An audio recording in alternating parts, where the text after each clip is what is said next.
আমাদের চালানো বেশি। মানে আপনাদের টিকিট 28 তারিখে একটা টিকিট কাটলেন, দেখলাম 1500 করে ভাড়া নিচ্ছেন। 1500 হয়তো 100 কম দেবো, 50 কম দেবো, আমাদের জুল 100 টাকায় থাকবো। আচ্ছা, এখানে থাকবে না। এখানে সরকারি ভাড়া কত যে 1500 টাকা একজনের টিকিট নেন? আচ্ছা 1075 টাকা, 300 কিলোমিটার রাস্তা। 1075 টাকা সরকারি ভাড়া, হ্যাঁ। কিন্তু নিলেন 1500 টাকা। এটা ধরেন এখনো নির্ধারিত না, এটা হচ্ছে 25 সালে। আচ্ছা, এখন এই যে বেশি নিলেন তার কি কারণে? কি কারণে? হয়তো 100 টাকা কেউ বেশি দেয়, কিন্তু তারা তো বেশি দেয় না। কেউ কমও দেয়।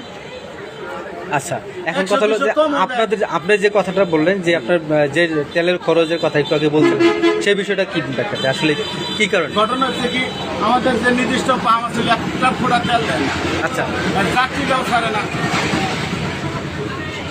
এই যে ভাড়াটা যে বেশি টাকা নিলে এই টাকাটা কোথায় যাবে? এই যে 100 টাকা, মানে 100 টাকা আমাদের আবার 1075 টাকার মধ্যে নিলেন 1500 টাকা, তার মানে হইলো আপনার 450 টাকা 325 টাকা বেশি 425 টাকা বেশি নিলেন। এই 425 টাকা কে কে নিবে? এই 425 টাকা আমাদের আবার তেল ওখানে বেশি যায়। আচ্ছা, তেল তো কেউ বেশি দামে নেয় না। বেশি দামে না নিলেও ঘুরতে তেল নেওয়া লাগে। আপনাদের এই তো দেন, আমাদের কাছে চারিদিকে বসে আছে তেলের অভাব, আচ্ছা। একটা তেলও নাই। আচ্ছা। যাত্রীরা তো আমার ছাড়ে না। এক্ষেত্রে আজকে ম্যাজিস্ট্রেট আসছিল, আপনার এখানে যদি আসতো আপনি কি বোধ করতেন? কারণ আমি যখন বেচতাম তখন স্যারে ওই কথাই কইতাম, যাতে আমার জেল দিত, ফাঁসি দিত আমি যে, কারণ রাজি আমি, মিথ্যার কোনো ইয়া নেই, রাজি। আচ্ছা, আপনার কাছে যে বেশি ভাড়া নিল বা আপনারা যে বেশি ভাড়া যাচ্ছেন, তাদের যাইতে হবো, একই হোক।